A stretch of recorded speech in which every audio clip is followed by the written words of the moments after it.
السلام علیکم ورحمۃ اللہ وبرکاتہ۔ دیکھیے، حضور صلی اللہ علیہ وسلم کو اپنی امت سے جو محبت ہے وہ آپ کے برتاؤ سے ظاہر ہے، وہ لفظوں میں بیان نہیں ہو سکتی ہے۔ آپ کے برتاؤ سے وہ ظاہر ہے۔ آپ کسی وقت بھی اپنی امت کو نہیں بھولے اور اپنی ساری زندگی امت کی غمخواری اور خیر خواہی میں گزار دی۔ دن رات امت کے غم میں بے چین رہے۔ صرف آخرت کی فکر نہیں تھی کہ میری امت آخرت میں کامیاب ہو، بلکہ دنیا کی بھی فکر تھی کہ دنیا میں بھی میری امت کامیاب رہے، صحت مند رہے۔ اور اسی وجہ سے نبی صلی اللہ علیہ وسلم نے کھانے پینے کا طریقہ بھی ہمیں سکھایا ہے، لباس پہننے کا طریقہ بھی سکھایا ہے، ایک ایک چیز کا طریقہ ہمارے نبی صلی اللہ علیہ وسلم نے فرما دیا ہے، اور نبی صلی اللہ علیہ وسلم ہمارے لیے نمونہ ہے۔ اب دیکھیے، غور کریے کہ ہمارے نبی صلی اللہ علیہ وسلم کا کھانا کیسا تھا، پینا کیسا تھا، اور ان کے لباس کیسے تھے۔ پینے کی چیزیں وہ ہیں جن کو حضور صلی اللہ علیہ وسلم نے استعمال کیا، اور بعض ایسی ہیں ان کی آپ صلی اللہ علیہ وسلم نے تعریف فرمائی۔ کھجوریں آپ صلی اللہ علیہ وسلم نے اکثر کھائیں، اور کبھی روٹی اور مکھن کے ساتھ بھی کھائی ہے، اور فرمایا کہ جو کوئی صبح کو 7 کھجوریں کھائے تو اس روز اس پر نہ زہر اثر کرے گا اور نہ جادو، اور فرمایا ہے کہ جس گھر میں کھجوریں نہ ہوں اس کے گھر والے بھوکے ہیں۔ کھجور اور چھہارے ایک ہی چیز ہوتے ہیں۔ اور پھر فرمایا گوشت کے شوربے میں آپ نے روٹی بھی کھائی ہے توڑ کر، آپ کو پسند تھی۔ اور پھر ہے مہندی، آپ کے جب کوئی پھنسی نکلتی یا کانٹا لگ جاتا تو آپ اس پر مہندی لگاتے۔ کلونجی آپ نے فرمایا کہ کلونجی کھایا کرو، موت کے سوا اس میں ہر مرض کی شفا ہے۔ رائی آپ نے فرمایا کہ رائی اور ایلوے میں بہت شفا ہے، اور فرمایا میتھی کھایا کرو اور صحت حاصل کیا کرو۔ سرکہ آپ صلی اللہ علیہ وسلم نے کھایا بھی ہے اور تعریف بھی فرمائی ہے، سرکہ خوب سالن ہے۔ تیل آپ صلی اللہ علیہ وسلم سر میں بہت لگاتے تھے۔ عطر بہت پسند تھا اور آپ صلی اللہ علیہ وسلم نے لگایا بھی ہے۔ تازہ کھجور ککڑی کے ساتھ آپ نے کھائی ہے۔ روزہ بھی آپ صلی اللہ علیہ وسلم کھجور یا چھہارے سے یا پانی سے کھولتے تھے۔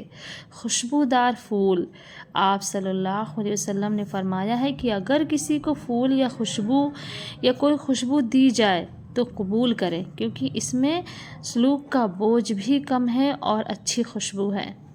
سیب آپ صلی اللہ علیہ وسلم نے ایک سیب حضرت ابوذر رضی اللہ تعالیٰ عنہ کو دے کر فرمایا کہ یہ دل کو طاقت دیتا ہے اور طبیعت کو خوش رکھتا ہے اور سینے کی تکلیف دور کرتا ہے۔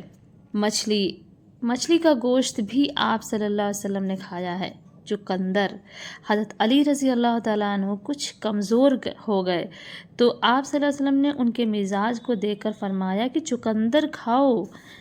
جو آپ صلی اللہ علیہ وسلم نے فرمایا کہ جو دل کی بیماری کو دور کرتا ہے اور بیمار کے دل کو قوت دیتا ہے، اور آپ صلی اللہ علیہ وسلم کی خوراک اسی کی تھی۔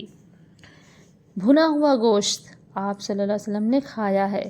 شہد آپ صلی اللہ علیہ وسلم نے فرمایا کہ جو شخص ہر مہینے میں 3 دن صبح کے وقت چاٹ لیا کرے اسے کوئی بیماری نہیں ستائے گی۔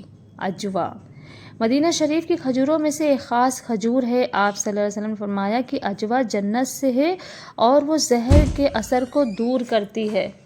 گوشت آپ صلی اللہ علیہ وسلم نے فرمایا کہ دنیا کے اور جنت کے کھانوں کا سردار گوشت ہے، اور آپ صلی اللہ علیہ وسلم ہاتھ کا گوشت زیادہ پسند فرماتے تھے، اور فرمایا کہ پٹھ کا گوشت بہت اچھا ہوتا ہے، اور آپ صلی اللہ علیہ وسلم نے سوکھا ہوا گوشت بھی کھایا ہے۔ خرگوش کا گوشت بھی آپ صلی اللہ علیہ وسلم نے قبول کیا ہے اور صحابہ کو اس کے کھانے کی اجازت دی ہے۔ مرغ کا گوشت بھی آپ نے کھایا ہے۔ دودھ آپ صلی اللہ علیہ وسلم نے پیا ہے اور دودھ کی تعریف بھی فرمائی ہے کہ دودھ کے سوا کوئی چیز مجھ کو ایسی معلوم نہیں جو کھانے اور پینے دونوں کے لیے کافی ہو جائے، اور آپ صلی اللہ علیہ وسلم نے دودھ پی کر کلی بھی کی ہے۔ پانی برف اور ٹھنڈے پانی کی آپ صلی اللہ علیہ وسلم نے تعریف فرمائی ہے، اور ٹھنڈا پانی آپ صلی اللہ علیہ وسلم کو بہت پسند تھا۔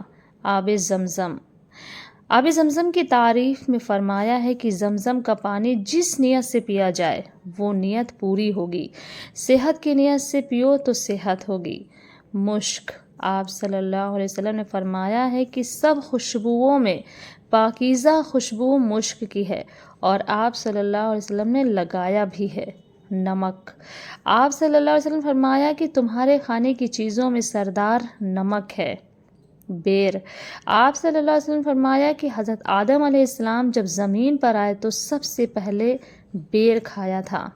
کدو، آپ صلی اللہ علیہ وسلم برتن میں سے اس کی قطلی تلاش کر کے کھاتے تھے، اور آپ صلی اللہ علیہ وسلم نے امی حضرت عائشہ صدیقہ رضی اللہ تعالیٰ عنہا کو فرمایا کہ جب ہنڈیا پکاؤ تو کدو زیادہ ڈالا کرو کہ وہ دل کی کمزوری کو دور کرتا ہے، اور پانی 3 سانس میں پیتے تھے اور بیٹھ کر پیتے تھے، اور آپ صلی اللہ علیہ وسلم کا پیالہ ایک لکڑی کا تھا اور ایک کانچ کا تھا۔